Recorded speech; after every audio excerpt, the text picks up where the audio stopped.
Bonjour frères et sœurs, bienvenue de retour dans 2 Corinthiens et cette nouvelle installation. Un petit changement cette fois-ci. Je vais mettre les versets directement sur la télévision. Après, je les mets dans une petite bulle. Parce que si vous êtes comme moi et vous êtes visuel dans vos efforts d'apprendre, ça va être utile d'avoir le verset devant vos yeux pendant que j'en parle. Me permettant des fois de pointer vers les phrases et les mots pour vous aider. J'espère que ce sera bénéfique pour vous aussi. Parce que nous cherchons à justement approfondir les Écritures. Maintenant, rappelez-vous, Paul nous a amené de l'exaltation du 3e ciel à l'humiliation de son grand besoin. Cette place où est-ce qu'il voyait Dieu dans la joie et l'autre place où il avait besoin de Dieu pour réussir. Mais maintenant, il se prépare à revenir à l'attaque contre les Corinthiens. Rappelez-vous, il y a des faux enseignants qui chuchotent aux oreilles des Corinthiens et qui a réussi à les convaincre de se tourner contre Paul, en grande partie. Et ceci a poussé Paul à devoir faire un peu l'insensé. C'est pour ça qu'il a dit la dernière fois, c'est votre faute que je suis insensé. Que de chapitre 11 jusqu'à chapitre 12, où est-ce que je parle de je suis le plus grand des ministres, où est-ce que je vous parle aussi de mes grandes visions. C'est votre faute parce que vous cherchez le sensationnalisme. C'est pour vous faire raisonner aussi à quel point ça n'a aucun sens de chercher ça. Parce qu'auprès de vous, j'ai démontré que j'étais réellement un envoyé de Dieu. Et rappelez-vous, ce n'est pas seulement sur les signes et les miracles, ou les signes de l'apostolat, comme on dit. En réalité, il commence en disant, c'est ma patience à toutes épreuves. Même quand il dit un peu d'une façon moqueur, j'ai pas été à charge de personne, je suis désolé. Il est en train de le rappeler justement que j'ai pas été un fardeau pour vous. Et même que si c'est à charge, un fardeau qui nous amène dans notre section, les versets 14 à 18. Où est-ce que de long en large, en utilisant aussi plusieurs synonymes, comme dépendance, comme justement charge, et ainsi de suite, que Paul va mettre l'accent sur cette idée d'être un fardeau, de demander. Et par ceci, c'est de démontrer la différence entre, je crois, un vrai et un faux envoyé de Dieu. Un peu comme deux personnages sur le bord d'une rivière, t'as le vrai, t'as le faux. Un peu comme sur les épaules, on voit des dessins animés, l'ange puis le démon. Et Paul est en train de leur montrer ça. Et je ne peux pas exagérer parce que, comme il dit, il y a certains qui sont justement des ministres de Satan qui se déguisent en ange de lumière. Et il ose dire que ça pourrait être justement les faux enseignants présentement. Mais bon, nous allons regarder ceci un verset à la fois et voir justement comment Paul dépacte cette idée d'être une charge pour pouvoir reconnaître les vrais défauts. Il commence au verset 14.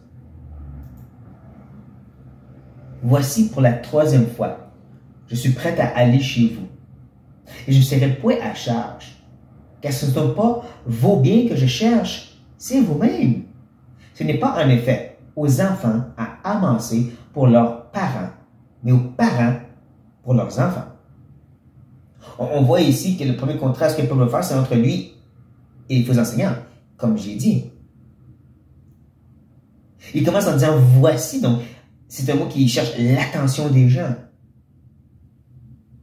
qui veut vraiment avoir la concentration des Corinthiens sur ce qu'il a à leur montrer. Et d'un côté, je suis dans cette rivière, Paul, il dit justement, je ne veux pas être une charge pour vous. Je ne veux pas être un fardeau financier. Je ne veux pas me faire vivre par vous. Je ne veux pas être un fardeau, une demande pour vous, parce que ce n'est pas vos biens que je désire. Ce n'est pas ce que vous avez. C'est vous-même. En démontrant le cœur d'un pasteur, il n'est pas pour s'appuyer sur les brebis, pour se faire vivre de par les brebis, comme on voit tristement dans beaucoup d'églises de nos jours. Mais bien au contraire, c'est vos biens à vous. Votre croissance en Christ, votre maturité, votre sanctification, votre combat contre le péché. C'est vous qui êtes important pour moi. Et ça, justement, à l'encontre, au contraste, l'autre côté de la rivière. Quand il parle justement que ce n'est pas aux enfants à amasser pour les parents, mais aux parents pour les enfants. Il est en train de dire, il y a certains qui cherchent justement à profiter des enfants, qui se fait vivre de leurs enfants. Ça me passe un petit peu à l'histoire de Oliver Twist. Si vous ne connaissez pas, allez lire le livre de Charles Dickens, c'est très intéressant. Où est-ce qu'il y a, à un certain point, il y a un personnage, un homme qui se fait vivre de par les enfants. Les enfants vont voler, vont faire des choses comme ça, puis lui se fait vivre par eux. Mais pas, c'est pas mal ça marche. C'est le parent qui pourvoit pour le bien de l'enfant. Je crois qu'en disant ceci, en donnant cet exemple-là, c'est pour montrer que, regardez, qu'est-ce qui se passe en Corinthe avec ces hommes qui se disent être des grands super apôtres. Il se fait vivre de vous. Il y a des preuves dans le Corinthiens qui démontrent que ces hommes-là profitaient, se faisaient vivre, et même dans la luxure, de par les Corinthiens. Encore, tellement contemporain, ça, n'est-ce pas, de nos jours. On voit. C'est pas aux parents de faire vivre des enfants. C'est l'inverse. Les parents s'occupent, ils se donnent, ils se vident pour les enfants. Et il continue cette lignée d'onde lorsqu'il arrive au prochain verset, puis qu'il dit, pour moi, je dépenserai très volontiers. Et je me dépenserai moi-même pour vos âmes. Disais-je, en vous aimant davantage, être moins aimé de vous. Je crois que le deuxième contraste maintenant se concentre sur les Corinthiens. Comme j'ai dit, Paul est à l'attaque non seulement contre les faux enseignants, mais contre tous ceux qui les écoutent et qui les suivent. Mais on va revenir sur ceci. On est encore de l'autre côté de la rivière, le côté bons enseignants, côté ministre de Christ. Où est-ce qu'il dit, je me dépense. Il dit même très volontiers un mot qui parle de plaisant, de délicieux, un régal. C'est un régal pour Paul de se dépenser, de se vider, de ne pas manger justement, puis de dire, prenez mon assiette en place. Paul, il trouve ça beaucoup plus plaisant et délicieux. Comme il dit de se dépenser lui-même. Reconnaissez, il y a encore d'autres synonymes avec le mot charge, hein? Dépenser. Il dit, il l'a fait pour vos âmes. Petite parenthèse ici. Je ne suis pas quelqu'un qui est tripartite. Je ne crois pas que l'homme est fait d'âme, esprit et corps. Je crois qu'il n'y a pas assez de preuves bibliques, mais au contraire, que la Bible en majorité démontre que nous sommes en deux parties, corps et esprit. Et que lorsque la Bible parle de l'âme, en majorité du temps, vous voyez clairement qu'il parle de l'être humain. L'âme et le corps. L'esprit et le corps ensemble. Que l'âme, c'est justement la personne et ces deux parties ensemble. Mais bon, je crois quand même ici que Paul n'est pas en train de dire littéralement juste votre âme en particulier, mais votre personne, votre totalité, autant votre besoin spirituel que physique. Encore, l'idée que je ne veux pas être à charge. J'aime mieux travailler de mes mains pour pas prendre une scène ou même une bouchée de votre assiette que vous avez besoin pour vous-même. Autant que je veux tout faire pour votre bien de votre esprit, de votre spirituel. Et c'est là qu'il va de l'autre côté de la rivière. Et comme je dis, c'est les Corinthiens même qui s'y trouvent. Quand il parle en vous aimant davantage, ou étant moins aimé de leur part. Ceci me ramène au chapitre 6, où est-ce que plus doucement, avec plus d'humilité, d'amour, Paul leur dit comment lui, son équipe, nos entrailles ont grandi.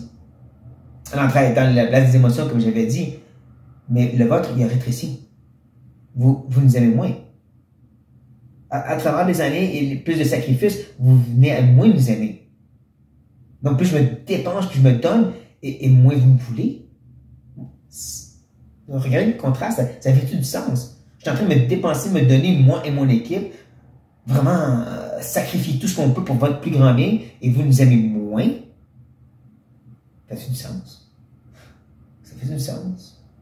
Et comme je dis, Paul est quelqu'un de très intelligent et il y avait des attaques de la part des faux enseignants contre Paul. Et il s'attaque, justement, il va être en train déjà de chuchoter dans l'oreille des Corinthiens, écoutez pas Paul. Il veut juste profiter de vous autres.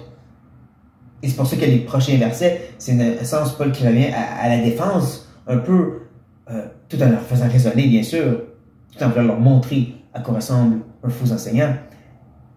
Et donc, le verset 15 continue en disant, soit je ne vous ai point été à charge, mais en homme astucieux, je vous ai pris par ruse. Vous lisez verset 15 comme moi, vous voyez à quel point ça n'a aucun sens. Il commence en disant, j'ai pas été à charge. Et le mot charge, c'est vraiment d'être paraplégique. C'est vraiment, j'ai aucunement été un fardeau pour vous, aucunement un poids pour vous. Et les gens vous disent, certaines personnes vous disent que c'est pour profiter de vous en faisant que je fais ça. Que c'est une astuce, c'est un truc. Je vous ramène au début de l'Église. Où est-ce que Paul travaillait de ses propres mains pour pas que l'Église doit pourvoir. Et ensuite, il a reçu de l'argent de d'autres églises pour encore que l'Église de Corinthe n'ait pas à donner. Et ensuite, Paul a même envoyé des gens auprès de les gens de Corinthe, comme Timothée et Tite. Encore là, ils n'ont rien demandé à l'Église de Corinthe. Et tout ça, ça peut être une ruse, une astuce, un truc pour profiter des Corinthiens. C'est pour ça qu'il commence en disant « soit ». Le mot parle vraiment « réfléchissez ». Est-ce que ça fait du sens? Pensez-y comme il faut. C'est un peu l'idée de l'expression grecque ici, c'est pensez-y là. Nous n'avons rien pris de vous, jamais, puis ça c'est un truc pour essayer de profiter de vous autres. Ça fait du sens.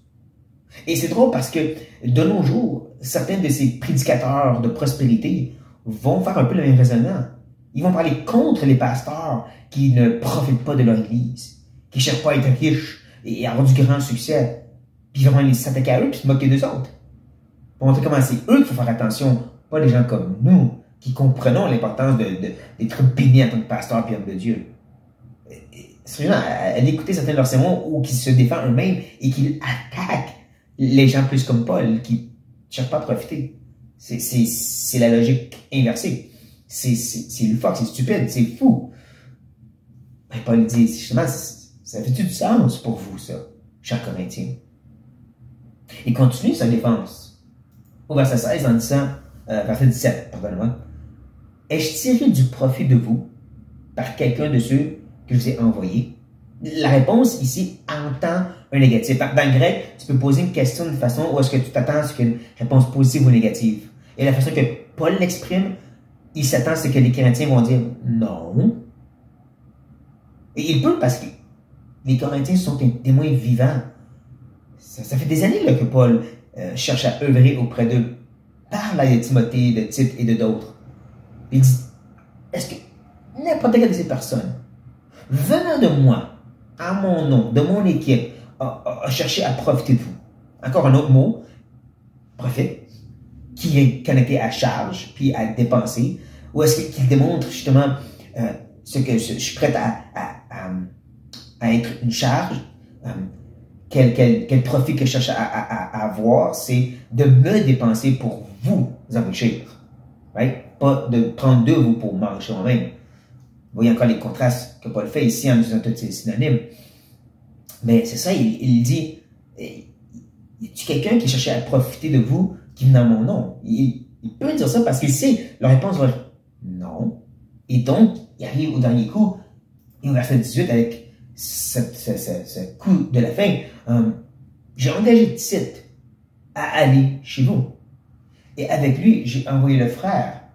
Est-ce que Tite a exigé quelque chose de vous? N'avons-nous pas marché dans le même esprit, sur les mêmes traces? Donc, encore ici en deux parties. On va se concentrer à la dernière partie ensuite, mais la première partie du verset continue, comme je dis, cette défense. Où est-ce que Paul dit, j'ai envoyé Tite. Et probablement qu'il parle ici de ce visite quand il a amené la première épître aux Corinthiens, je crois. Lorsqu'il est venu pour un peu voir est-ce qu'ils vont se repentir. Et que quand Tite est venu, il est venu avec ce frère. Probablement celui qui était anonyme, qui a déjà été mentionné. Celui qui était en équipe de Paul des fois, puis des fois il était dans son église en Macédoine. Ce frère est avec Tite. Ces gens qui sont venus, et j'aime bien, il a dit, est-ce qu'ils ont exigé quelque chose de vous? Est-ce qu'ils sont entendus? Vous allez leur donner de l'argent, même pour faire une place pour nous rester, une belle chambre de prophète? Non, ils ne vous ont rien demandé. Ils n'ont rien exigé de vous. Un petit coup, je crois, contre les faux enseignants, surtout quand il termine le verset et qu'il parle de ces mêmes traces. C'est vraiment dans le chapitre 10, où est-ce que l'argument a commencé, le gros combat, la guerre a commencé. Dans le chapitre 10, où est-ce qu'il a parlé des deux sortes de mesures, les deux sortes de canons. Celui où est-ce qu'on se mesure nous-mêmes par nous-mêmes, on s'auto-glorifie, et la mesure où est-ce que Dieu est celui qui glorifie, parce que Dieu bénit l'œuvre que les gens font. Et il y a d'autres expressions, il continue en parlant comment, en suivant cette mesure, ça les amenait vers les traces vers les Corinthiens. Ça amenait pas son équipe, mais ses traces vers les Corinthiens. Il y a un peu des mots similaires, encore des synonymes. Et c'est tout dans le contexte où est-ce qu'il démontrait, il y a un chemin qui est vraiment de Dieu qui amène vers vous pour vous bénir, et il y a l'autre chemin qui est d'eux-mêmes l'ont tracé, puis c'est pour profiter de vous autres, c'est pas de Dieu. Je crois qu'en disant ceci, sur les mêmes traces, il est en train de ramener les Corinthiens à réfléchir au chapitre 10. Réfléchir sur les deux sortes de mesures, les deux sortes d'envoyés, les deux gens qui se disent venir de Christ. Parce que il parle de nous n'avons pas marché dans le même esprit. Il y en a que c'est un esprit de séduction comme Satan, parce que lui aussi il a ses ministres. Puis il y en a un, c'est le Saint-Esprit qui est là pour réconforter et prendre soin des gens.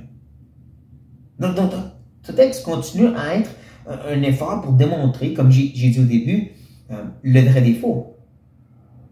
Ceux qui vont être un fardeau, et ceux, au contraire, qui cherchent à enlever les fardeaux. Ceux qui veulent prendre et vraiment vider les autres, et ceux qui vont se vider eux-mêmes pour remplir les autres. Et ça, on a tellement besoin de l'entendre de nos jours, parce que beaucoup trop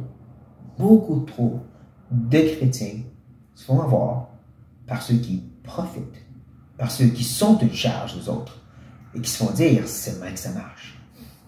Que le Seigneur vient leur parler, parce que c'est une petite vidéo, par des bonnes prédications du même texte, ou juste en lisant ce texte, et en se réveillant. Donc, prions que l'Église de Jésus-Christ se réveille. Oui, Éternel, nous reconnaissons à quel point que ta bonne parole dit la vérité et nous montre qui sont ceux qu'on peut faire confiance, qui sont ceux qui sont tes envoyés. Oh Dieu, merci pour ces hommes, à travers l'histoire et maintenant dans nos vies, qui cherchent à se dépenser eux-mêmes, à se vider pour notre plus grand bien, pour nos âmes, pour prendre soin de nous, imparfaitement. Et nous prions pour ces hommes et leurs efforts pour prendre soin de nous. En même temps, nous prions, Seigneur, que tu réveilles ton Église, tes brebis, pour ceux qui sont une charge, qui cherchent à profiter des autres et à les vider. Oh, Père, réveille ton peuple à voir, à reconnaître et à se sauver. Délivre ton peuple, Seigneur, de ces charmeurs. Je te prie. Et je remets toutes tes bonnes mains, éternel Dieu. Au nom de Jésus-Christ, je prie. Amen. Et sur ça, frères et sœurs, j'espère que ceci vous a béni abondamment.